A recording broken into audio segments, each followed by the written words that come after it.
युग दृष्टा का स्वाध्याय हम सभी कर रहे हैं। मुनि श्री प्रणम्य सागर जी द्वारा विरचित। मंगलम भगवान वीरो मंगलम गौतमो गणी मंगलम कुंद कुंदाद्यो जैन धर्मोस्तु मंगलम। नमो अरिहंताणम नमो सेताणम नमो आयर्याणम नमो उवज्जायाणम नमो लोये सवसाहुणम। पंच परमेष्ठी भगवान की जय। अगले 45 मिनट के लिए सभी प्रकार के पापों का त्याग करके सभी 9 बार नमो मंत्र पढ़ लें।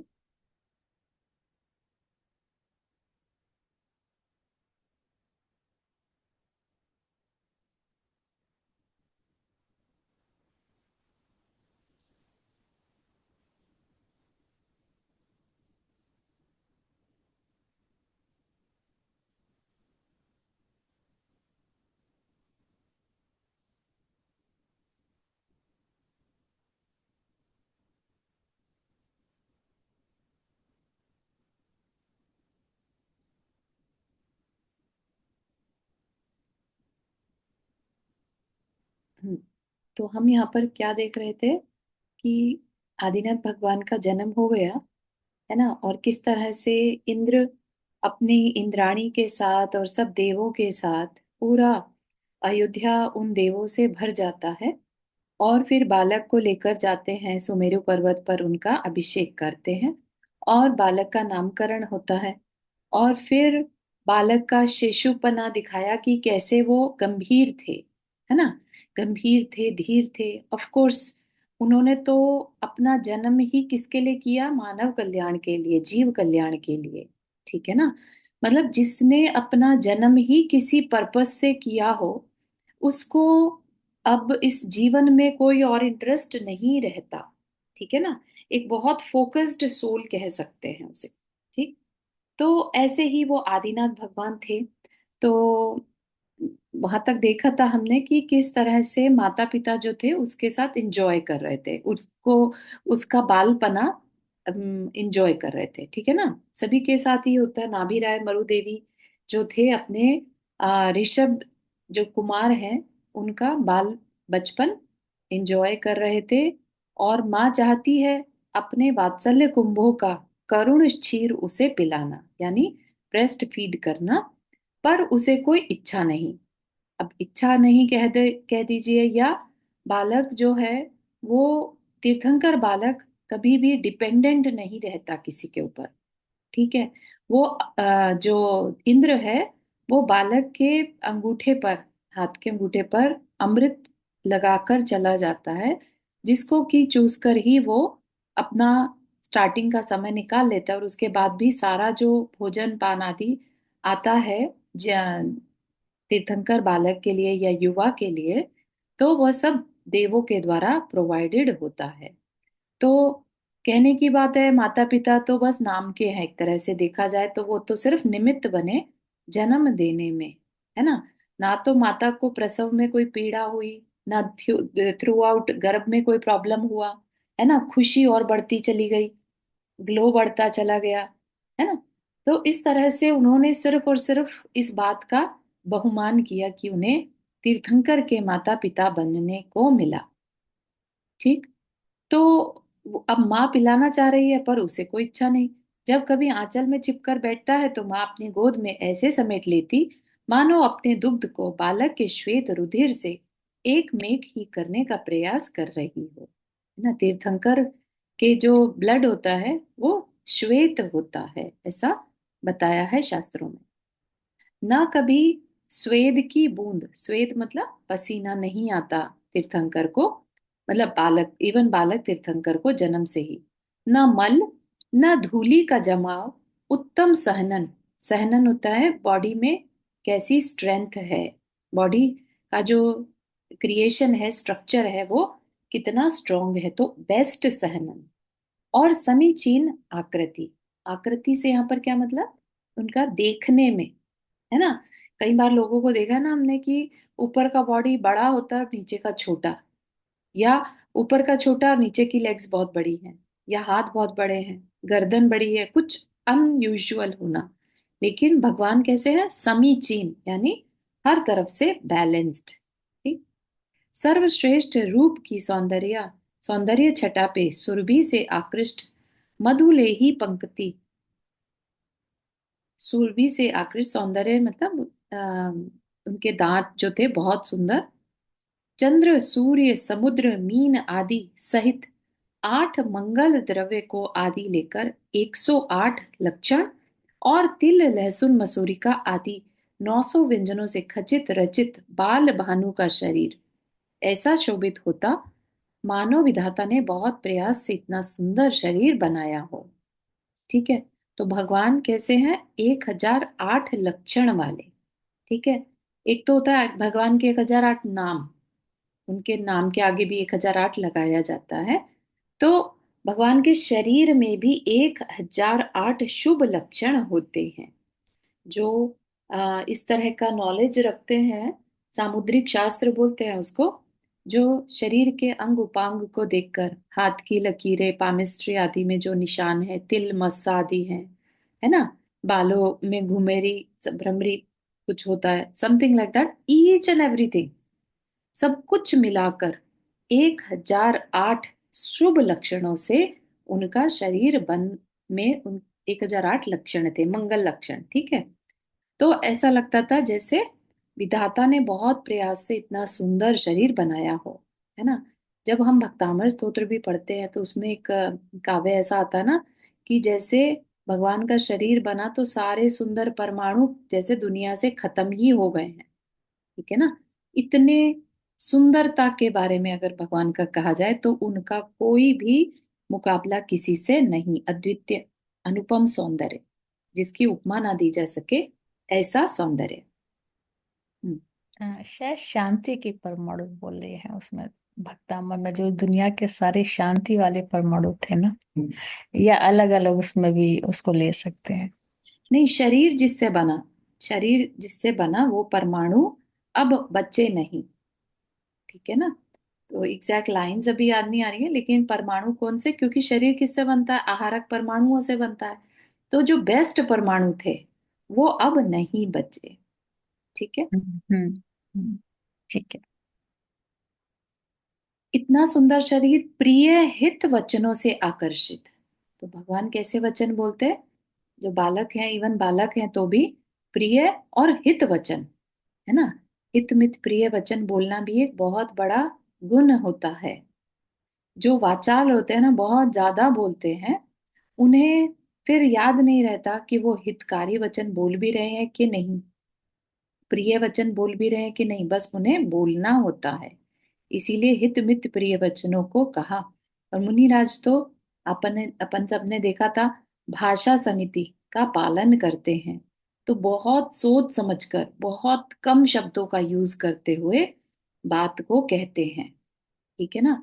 जहां इशारों में बात चल जाए तो वहां इशारों से ही बात को कह लेते हैं, बोलना ही ना पड़े।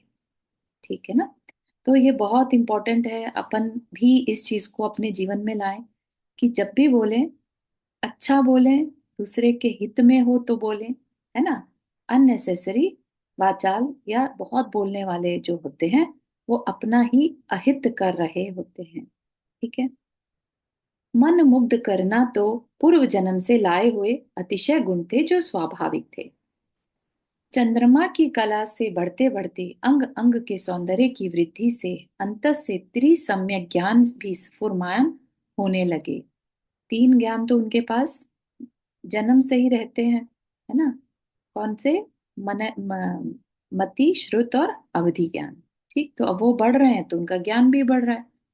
बिना किसी भी शिक्षा के ही पूर्व और अंगों की सम्यक स्मृति ताजा होने लगी। उनको कोई पढ़ाने वाला नहीं, ऐसा नहीं कि नाभिराज पढ़ा रहे उन्हें, लेकिन उनके पास पूरा ज्ञान था पूर्व और अंगों का, यानी द्वादशांग का। अपने दिव्य ज्ञान से कार्य अकार्य का विचार कर कर्तव्य बोध जागृत होने लगा, है ना।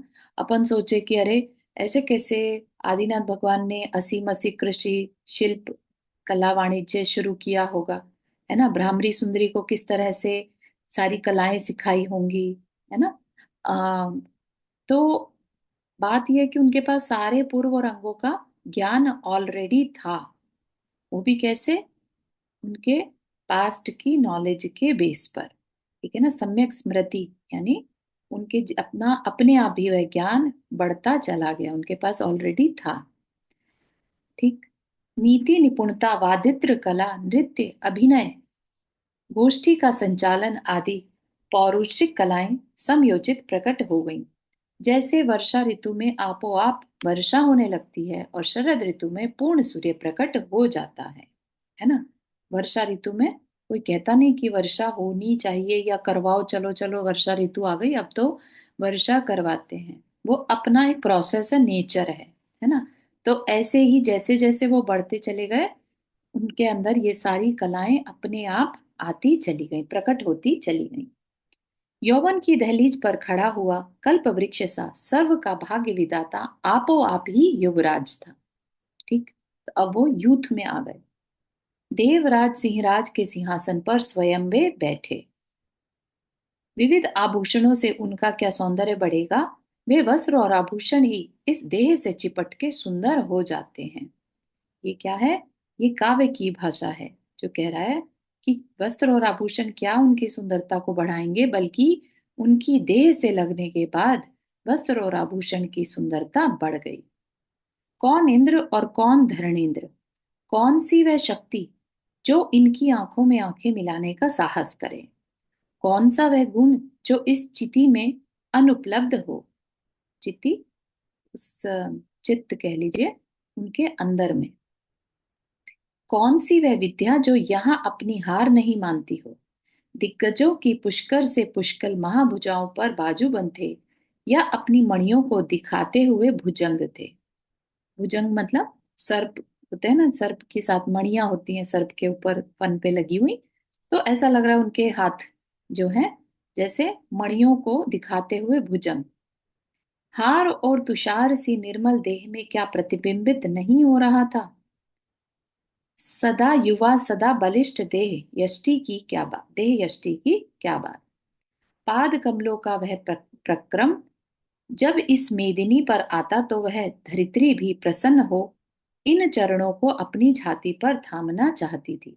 मतलब वो जब चलते थे तो धरती भी, जैसे वो धरती पर कदम रखते थे, मेदिनी मतलब धरती, है ना। तो वो धरती भी प्रसन्न होकर जैसे उनके चरणों को अपनी छाती पर थमाना चाहती हो, रोकना चाहती हो, पर वे रुकते नहीं। तो पीछे उड़ी धूल से वह रोने लगती। विशाल वक्षस्थल पर लक्ष्मी क्रीड़ा करते करते थक जाती, पर तृप्त नहीं हो पाती। प्रत्येक उर्वशी के उरोज उन नयनों को ऊपर उठाना चाहते, पर सफलता कहाँ। उरोज मतलब चेस्ट एरिया। ठीक। तो प्रत्येक उर्वशी यानी जो देवांगनाएं हैं, है ना, तो लेकिन सफलता कहाँ। कामिनी विहल है, कामदेव दुखी है, आज हमारा यहाँ आदर क्यों नहीं। यम की विजय यहाँ असंभव क्यों। कुबेर वसुंधरा पर लौट रहा है, पर कुछ स्वीकारते क्यों नहीं, है ना। देव आगे पीछे घूम रहे हैं, लेकिन उनको किसी से मतलब नहीं है। उनके अंदर पूरी गंभीरता है, कला से ज्ञान से परिपूर्ण है ना। और जो भी पॉसिबल गुण हो सकते हैं वो सब उनके अंदर हैं। ठीक है ना। ये सब प्रश्न अनुत्तरित हो माता पिता क्या, पूर्ववासियों के होठों पर भी सदा विद्यमान है। यौवन और प्रजा का उत्कर्ष देखकर और प्रभु का सरस्वती में अतिशय प्रेम देखते हुए भी एक दिन महाराज नाभिराज ने कहा, पुत्र वृषभ, मैं जानता हूं कि इस सृष्टि के ज्ञान सूर्य में मोह राग जैसा अंधकार को कहीं भी स्थान नहीं। क्या हुआ कि यौवन आ गया, है ना, और प्रज्ञा मतलब जो उनकी नॉलेज है वो बढ़ रही है, राइट। और उनका सरस्वती में भी बहुत ज्ञान मतलब इंटरेस्ट है, बहुत अच्छा लगता है उन्हें, राइट। क्योंकि जो गंभीर है उसको ज्ञान हासिल करने में ही इंटरेस्ट रहता है, राइट। अदरवाइज तो सारी जगह पर लक्ष्मी, जैसे लक्ष्मी जिसको पसंद है वो सारी जगह घूमता है। ठीक है। तो नाभिराज को लगा कि चलो, माना गंभीरता है, लेकिन जो काम करना है सो करना है ना। तो क्या कहा कि ज्ञान सूर्य में मोह राग जैसे अंधकार को कहीं भी स्थान नहीं। मोह तुम्हारे अंदर नहीं है, ये मैं जानता हूं। मैं जानता हूं कि आपका आचरण समुद्र सा अगाध है, गंभीर है, और उसमें रत्नत्रय के मोती गहरी बैठ ले अपनी शक्ति बढ़ा रहे हैं। पर हे मोह सूदन, मोह को नष्ट करने वाले, वह समुद्र भी तो बाहर से कितना आनंदित हो ज्वार भाटों से अपनी बेला तक कल्लोले भिलाकर हिलोरे लेता है, इससे उसकी गंभीरता में कोई अंतर नहीं आता। क्या कह रहे हैं कि माना आपके अंदर समुद्र के समान गंभीरता है, ठीक है ना, और बहुत ज्यादा कोई गंभीर हो तो वो राग रंग में नहीं उलझता। लेकिन क्या एग्जाम्पल दिया कि समुद्र भी तो ज्वार भाटे लेकर और ऊपर ऊपर के सरफेस पर अपनी जो लहरें हैं वो बढ़ा लेता है ना, लेकिन अंदर में उसकी गंभीरता पर कोई अंतर नहीं आता। इस बात को मैं इसलिए कह रहा हूं कि हम प्रकृति के इन उपमानों से ही जीने की कला सीखते हैं। उपमानों मतलब एग्जाम्पल से। इन महान उपमानों का अनुसरण कर उपमेय बनते हैं। महाधीर मानव और उन महामानवों का ही अनुगामी यह विश्व स्वतः होता है। तो जो प्रकृति से एग्जाम्पल लेकर सीखते हैं वही महामानव यानी महान मानव कहलाते हैं। इस युग के आदि में आपका प्रत्येक आचरण इस आगामी काल के लिए अदम्य देन होगा, है ना। ये तो कुलकर नाभिराय को पता था कि ये अंतिम कुलकर हैं और उनके जो पुत्र हैं वो पहले तीर्थंकर होंगे, ठीक है ना। तो कह रहे हैं कि आपका प्रत्येक आचरण आप जैसा करोगे वैसा ही आगामी काल भी फॉलो करेगा। यह विश्व आपसे ही गतिमान होगा, क्योंकि कर्म भूमि की शुरुआत करने वाले ऋषभ देव ही हैं। उससे पहले क्या है, भोग है ना। तो नाभिराय क्या है, भोग सिखा सकते हैं लेकिन कर्म करना नहीं सिखा सकते। तो जो भी कर्म अगर सिखाना है तो आप ही को सिखाना होगा, ठीक।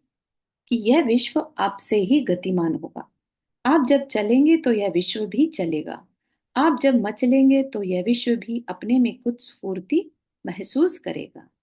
इस जड़ लोक को आप नई ऊर्जा से स्फुरित करें, है ना। आज भी उनके जीवनचर्या के एग्जाम्पल्स को लेकर जो मोक्ष मार्गी हैं वो उसको फॉलो करते हैं, ठीक है ना। कि भगवान, जैसे कहा जाता है ना, भगवान मारीची को नहीं सुधार पाए, है ना। तो हम क्या सीखते हैं उनके इस चीज से कि हम अपनी तरफ से कोशिश करें लेकिन हम किसी को बदल नहीं सकते, हम सिर्फ अपने को सुधार सकते हैं। ये एक मैसेज ऋषभ देव ने दिया सबको, ठीक। फिर जब उनका आहार में 6 माह का अंतराय पड़ा तो वह भी उन्होंने सिखाया, है ना, किस तरह से कर्म, हमारे ही कर्म हमारे को कष्ट देते हैं, रोक लगाते हैं, लेकिन उसके लिए किसी पर भी गुस्सा करना, दूसरे में दोष निकालना वह ठीक नहीं है, ठीक है ना। तो बहुत सारी चीजें आज भी उनके जीवन से सीख कर मोक्ष मार्गी अपने जीवन में समता धारण किए रहता है, ठीक है ना। जब तीर्थंकर पर तकलीफ आ सकती है तो हम क्या चीज हैं, ऐसा सोचकर भी वो उपसर्गों को आसानी से झेल जाते हैं, ठीक है ना। विश्व कल्याण का यह संतति जनक कर्म भी धर्म है। यह तभी प्रमाणित होगा जब आप इसके आद्य प्रवर्तक बनेंगे। जिस प्रकार सूर्य के उदित होने में पूर्व दिशा का उदयाचल निमित्त मात्र है, सूर्य तो स्वयं उदित होता है, उसी प्रकार आपकी गोद में उदित होने को आतुर सूर्य पुत्र भी अपनी ही सत्ता में झूलते हुए आपके नैमित्तिक पने को प्राप्त कर गौरव अनुभव करेंगे। मतलब बेसिकली कह रहा है कि धर्म संतति को आगे अगर चलाना है तो आपका कैसे आगे बढ़ेगा, है ना। बेसिकली उनके विवाह की यहाँ पर बात की जा रही है। इस परंपरा से ही धर्म टिकता है और कर्म भी। धर्म और कर्म की यह समष्टि ही सृष्टि है। इस सृष्टि को आलोक दो, रोशनी दो।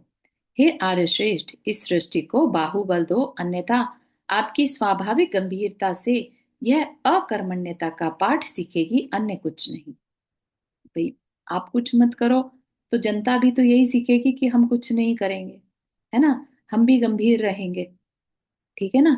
तो ये चीज जो है नाभी राय उन्हें समझा रहे हैं। हे युग के उन्नायक, अपनी ऊर्जा की चेतना से इस भारत खंड को मत दो, ताकि समूचे ब्रह्मांड में कल्प काल तक आपकी ऊर्जा घुमड़ घुमड़ कर तीव्र चक्र सी प्रवर्तक बन इसमें आंदोलित होती रहे। हे दूरदृष्टा, यह सब आपको समझाने का उपालंब नहीं, किंतु अपने कर्तव्य से मुक्ति पाने की यह राह है, ताकि आगामी विश्व नाभिराज को कर्तव्य विमुख न कह सके। है ना? होना तो है, उन्हें तीर्थंकर बनना है, जो होना है होना है, लेकिन वो कहकर अपने कर्तव्य से मुक्त होना चाहते हैं। मुझे विश्वास है कि आप जैसा महामनीषी इस लोक को गुरुजनों के वचन उल्लंघन का अविनीत पाठ नहीं पढ़ा सकता। फिर भी आपकी स्वीकारता की परीक्षा के उपरांत ही मेरा यह मनय भार हल्का होगा। इसलिए हे प्राज्ञ, कुछ कहो। मध्यस्थता भी मध्य स्थित प्रचंड सूर्य की तरह ताप देने वाली होती है। इसलिए मेरे उर के ताप को दूर करो। मतलब चुप मत रहो, कुछ जवाब दो। है ना? कि जब अगर तुम कुछ नहीं कहोगे तो मुझे अंदर ताप महसूस होगा। अस्तु। और तभी एक क्षण पलक बंद कर अंतस का अवलोकन किया कि भव्य पुंडरीक आनन पर मुस्कान फैल गई। जैसे ही नाभिराय ने एक क्षण के लिए नहीं, आदिनाथ भगवान जो ऋषभ देव हैं, उन्होंने हल्का सा बस आंखें हल्की सी बंद करी, विच मीन्स, और स्माइल दे दी, मतलब कि एक्सेप्ट कर लिया कि हाँ समझ आ गया। ठीक है ना? जिसे देखते ही पितृदेव का मनः संताप दूर हो गया और स्वीकारता की एक अखंड ध्वनि ओम ओम ओम समूचे लोक में पल भर में फैल गई। ठीक, सभी खुश हो गए। यह एक मुस्कान ही पर्याप्त थी उस महासमुद्र को 13 लाख पूर्व तक बांधे रखने के लिए। ठीक है, 84 लाख पूर्व की उनकी आयु थी, जिसमें से कि वो 13 लाख पूर्व जो थे विवाह बंधन में रहे। विवाह होने के बाद 13 लाख पूर्व का समय उन्होंने निकाला और उसके बाद दीक्षा लेकर फिर केवल ज्ञान होने के बाद फिर समोशरण में दिव्य ध्वनि खिरी। ठीक। चारू जयजिनेन्द्र, जी। एक जगह मैंने पढ़ा था कि 83 लाख तक इन्होंने उसमें गृहस्थ में रहे और 1 लाख बाद में तपस्या के बाद रहे। हाँ हाँ, ठीक है ना, तो 70 लाख पूर्व बीतने पर विवाह किया होगा ना। अब विवाह की एग्जैक्ट टाइम तो नहीं मालूम, लेकिन जिस तरह से यहाँ पर बताया है 83 लाख में से अगर 13 कम कर दें तो उतने समय में उन्होंने। अच्छा, विवाह बाद में किया, हाँ लेट में। हाँ, लेके। ठीक है। ठीक। क्योंकि थैंक यू। तीर्थंकर कभी ओल्ड नहीं होते, युवा ही रहते हैं। हम्म। ठीक है, थैंक यू। लोक व्यवहार की स्वीकारता ही एक आत्म कल्याणी के लिए महाबंधन है। यह स्वीकृति पिता के वचनों की चतुराई से आई, प्रजा के उद्धार की इच्छा से आविर्भूत हुई। मैं नहीं मानता। यह मुस्कान से स्वीकृति अपने अवधि ज्ञान से चारित्र आवरण कर्म की अलंघ्य स्थिति को देखकर हुई। मैं नहीं मानता यह स्वीकारता के स्वर क्या एक नियति थी। मैं नहीं जानता, पर इतना जानता हूं कि तात्कालिक भावुकता से दूर आत्म आरणव में से यह लहर ऊपर तक आई, जो उसी समुद्र की थी, क्योंकि बाहर की छोटी छोटी हवाओं से समुद्र नहीं मचला करते। बेसिकली राइटर यानी मुनि प्रणम्य सागर महाराज जी का यह है कि किस तरह से उन्होंने इस चीज को स्वीकार कर लिया होगा। क्या नाभी राय के कहने से माने, या उन्हें पता था कि ये तो होना ही है ना? तो यही एक मार्ग है जो दुनिया को आगे चलाना भी है। तो यही एक मार्ग है। ठीक है ना? वो तो अपने ही उपादान से उमड़ते और घुमड़ते रहते हैं, क्योंकि यह उसका स्वभाव है जो दूसरे के द्वारा अनुलंघनीय है। ठीक। भावुकता से वो दूर रहते हैं, उन्हें जो करना है सो करना है। तभी महाराज नाभिराज इंद्र की अनुमति से सुशील, सात्विक और सुंदर दो कन्याएं, जो कि कच्छ और महाकच्छ की बहनें थी, परिणय स्नेह में बांध कर कर्तव्य मुक्त हो निश्चिंत हो गए। अश्व, गज और पक्षियों की सवारी से युक्त देवता गणों ने आनंद उत्सव को बढ़ाया। विद्याधरों और गंधर्वों से राजमहल भर गया। किन्नरियों की नुपुरों से झनकृत ध्वनि से वर्षों का सोया वह कामदेव जाग गया। अब आप सोच सकते हैं किस तरह का विवाह हुआ होगा। है ना? आनंद उत्सव मना होगा जहां देव खुद आ रहे हैं। है ना, देवियां खुद नृत्य कर रही हैं।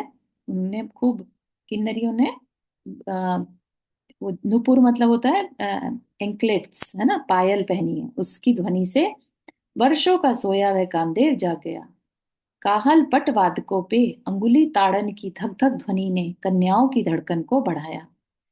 उस नारी युगल ने विशाल हस्ती को स्तंभित कर दिया, और प्रचुर काल तक यह मोद निराबाद बढ़ता रहा।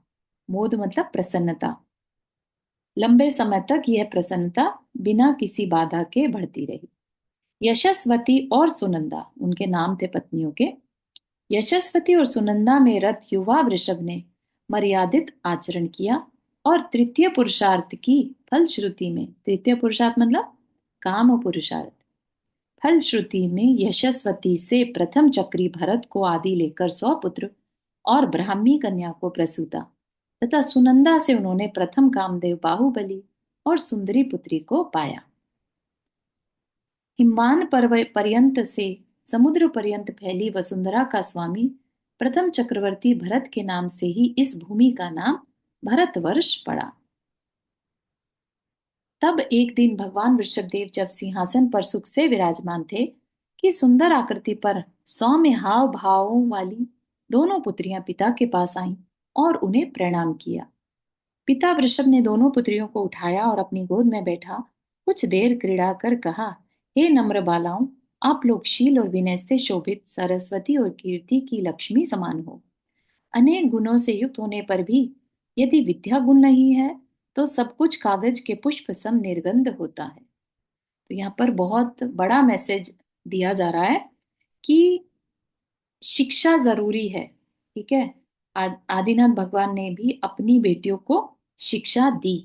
ठीक है, लेकिन शिक्षा क्या किसी टीचर को लगा दिया उनके लिए? किसी पराये अ, मतलब पुरुष वर्ग के साथ उन्हें नहीं भेजा। ये बात बहुत इंपॉर्टेंट है।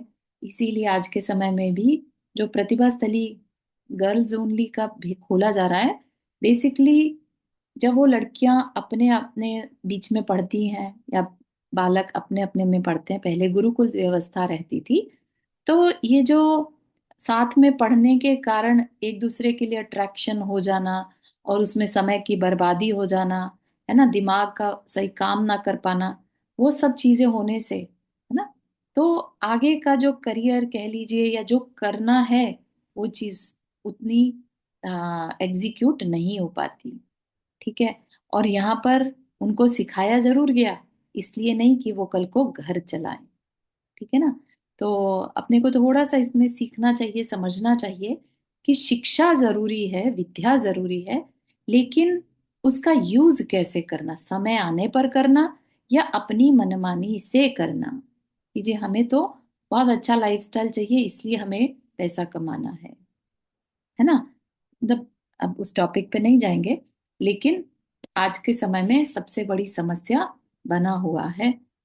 ठीक, अनेक, हाँ, यह विद्या यश प्रदाता परम कल्याणी और मनुष्य का प्रथम आभूषण है।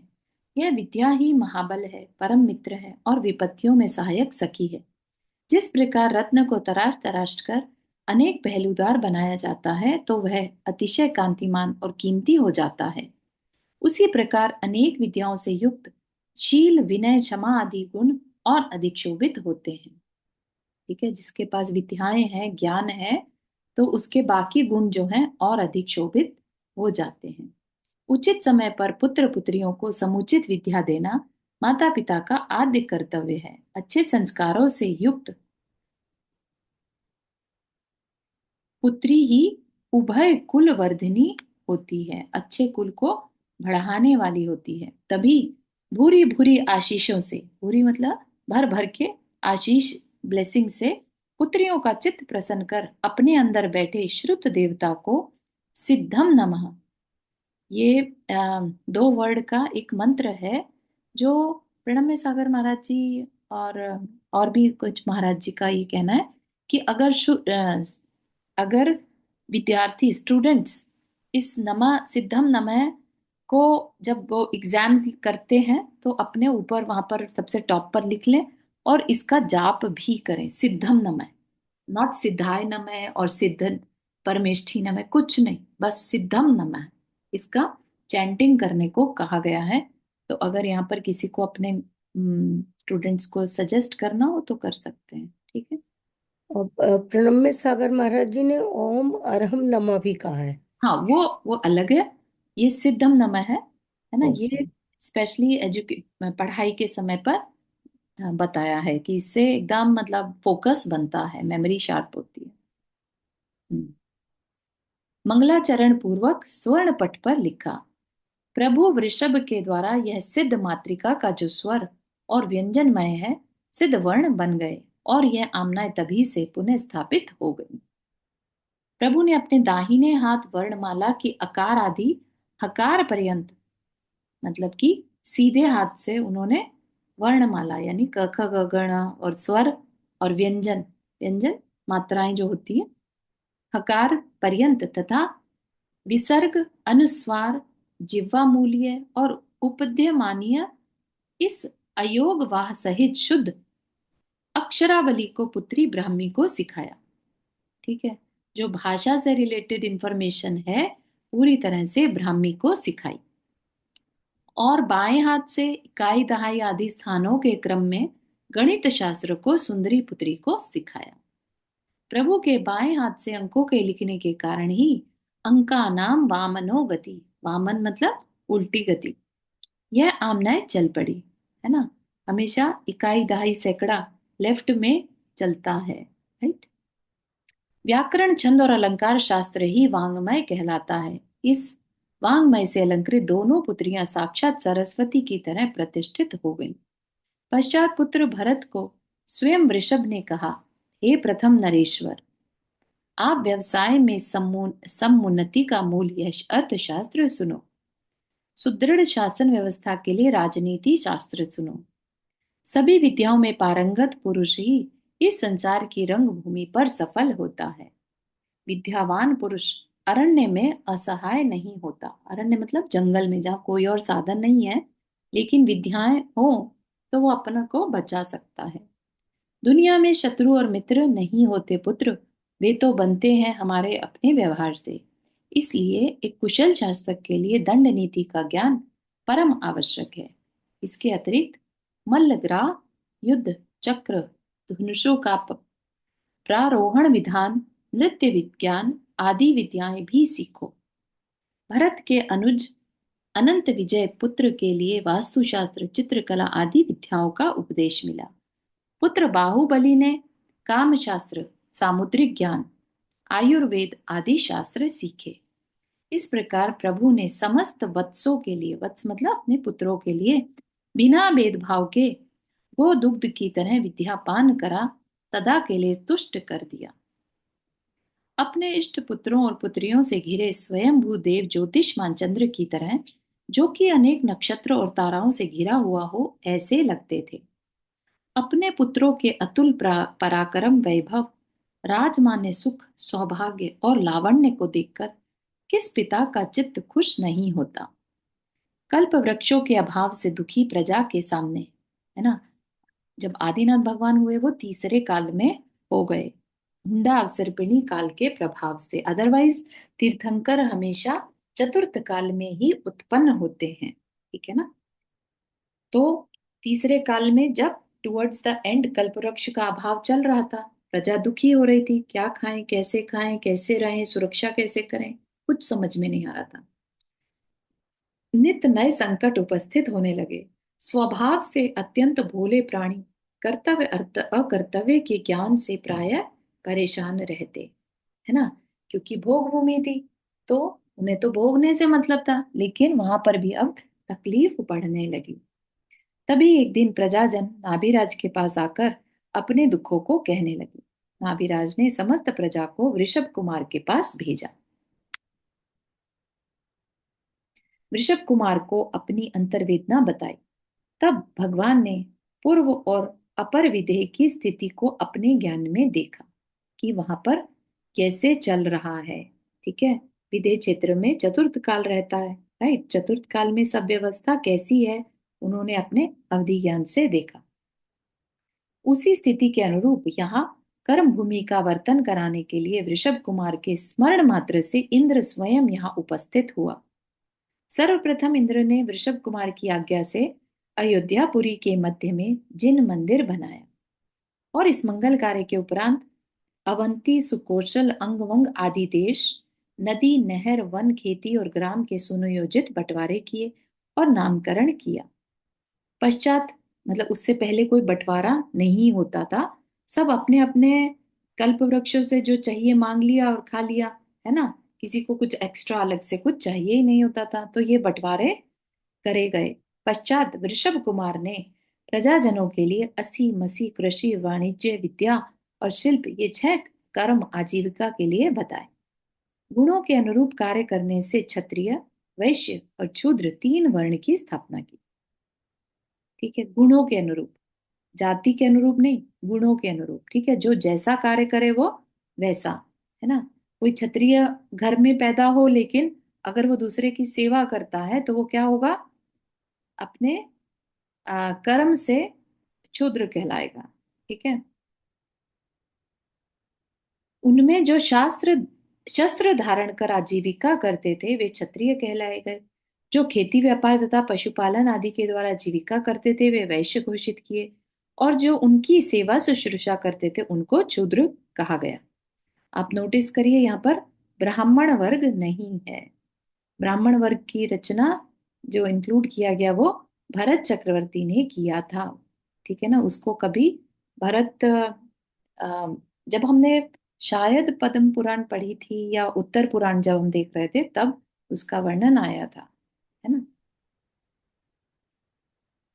वर्ण व्यवस्था से सब कुछ बिना दोष के प्रवृत्त हुआ। विवाह जाति संबंध और व्यवहारिक अन्य कार्य भी भगवान आदिनाथ की आज्ञा से सुनियोजित तरीके से चले।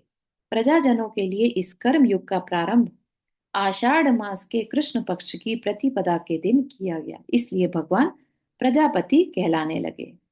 प्रजापति मतलब प्रजा के स्वामी। इस प्रकार 6 कर्मों के कुशलता पूर्वक परिपालन से जब प्रजा सुख से रहने लगी तब श्री वृषभ का राज्याभिषेक किया गया, जिसे धूमधाम से देवों विद्याधरों और कुलांगनाओं ने मिलकर मनाया। आपने हाथ रेज किया नंदा जी। हाँ, मुझे ये 80 कृषि का मीनिंग बता दीजिए थोड़ा। हाँ, असी मसी कृषि, है ना। असी जो शस्त्र आदि का कार्य करते हैं, युद्ध आदि, है ना। मसी मतलब राइटिंग का काम, जो लेखन आदि कार्य। ठीक है। कृषि सबको मालूम है, विद्या पढ़ाने का काम, वाणिज्य व्यापार आदि, और शिल्प जो कुछ क्रिएट करे, कला वाला, राइट, जैसे लोहार, सुई बनाना करना। ऐसा। ठीक। Okay, thank you. ठीक है, तो अब यहां तक हो गया। महाराज का राज्याभिषेक हुआ, धूमधाम से देवों विद्याधरों कुलांगनाओं ने मिलकर मनाया। अब राजा ने था क्या किया, उनको डिवाइड किया, मतलब थोड़ा थोड़ा सब कुछ, राज्य जो था भूमि सब कुमारों को दिया। उनको अलग अलग क्षत्रियों को बुलाकर उनको जो सम्मान किया, है ना। तो उस आधार पर वंश चलने लगे। ठीक है, तो वंश व्यवस्था जो है आदिनाथ भगवान के समय से चलनी शुरू हुई। ठीक।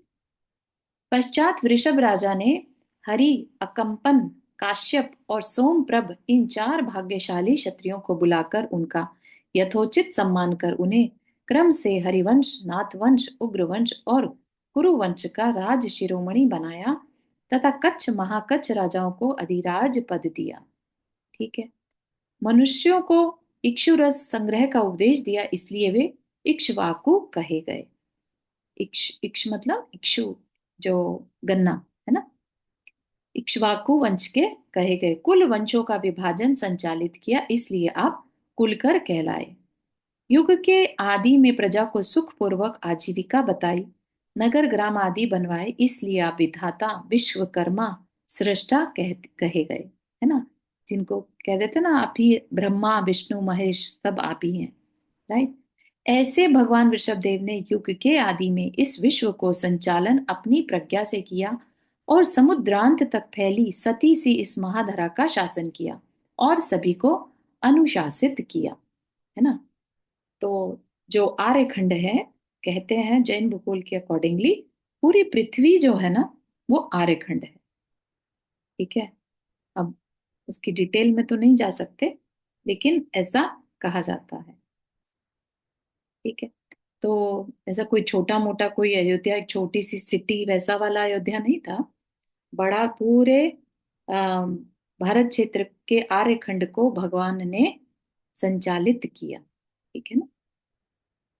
यहीं तक रखते हैं। उसके बाद अब उनका कैसे अम, वैराग्य की जो चर्चा है, जहां से स्टार्टिंग हुई थी हमारी, नीलांजना का नृत्य देखते हुए उन्हें सब कुछ याद आ रहा था, है ना। तो वहां पर वापिस आ जाएंगे। तो वो अपन अगले सेशन में देख सकते हैं। यहाँ तक कि किसी को कुछ पूछना है? चारों मुझे याद इसमें से तो नहीं, मुझे एक अलग से क्वेश्चन है, पूछूं क्या जरा? भरत जी के, हाँ हाँ। जो भरत जी के बच्चे थे 700 कुछ कितने निगोदिया जीव से नौ आए सौ थे, तिरालीस 923 थे। हाँ, जो भी। हम्म। तो मुझे ये थोड़ा सा है कि क्या सब बच्चे इकट्ठे ऐसे आ गए थे, जो सब बच्चे एक ही साथ थे उनके? हाँ, उनका वो कुछ ऐसा एक्सेप्शन केस है वो एक्चुअली। जो अच्छा निगोद से वो एक हाथी के पैर के नीचे आ गए थे। ठीक है ना। अच्छा। तो एक साथ मरण हुआ और एक साथ ही उनके भाव जो जैसे भी थे, तो सीधा मनुष्य बने, मनुष्य में भी भरत चक्रवर्ती के घर में। और वो बोलते नहीं थे, मौन में, हाँ है ना। हाँ और हाँ, सबने अपना कल्याण उसी भव से कर उसी भाव दिया। से किया, हाँ। ये हाँ वो तो एक्सेप्शन था, है। लेकिन यही मुझे डाउट था कि इकट्ठे एकदम से कैसे आ गए सब। हाँ हाँ, वो बहुत बड़ा ठीक है। एक्सेप्शन है। Okay okay, thank you.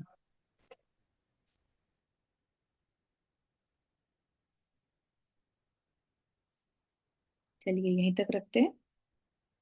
जावाणी के ज्ञान से सूझे लोकालोक, सो वाणी मस्तक धरो सदा दे तू धोख, हे जिनवाणी भारती तो ही जपो दिन रैन, जो तेरा शरणा गए सो पावे सुख चैन। मां प्रणाम करना।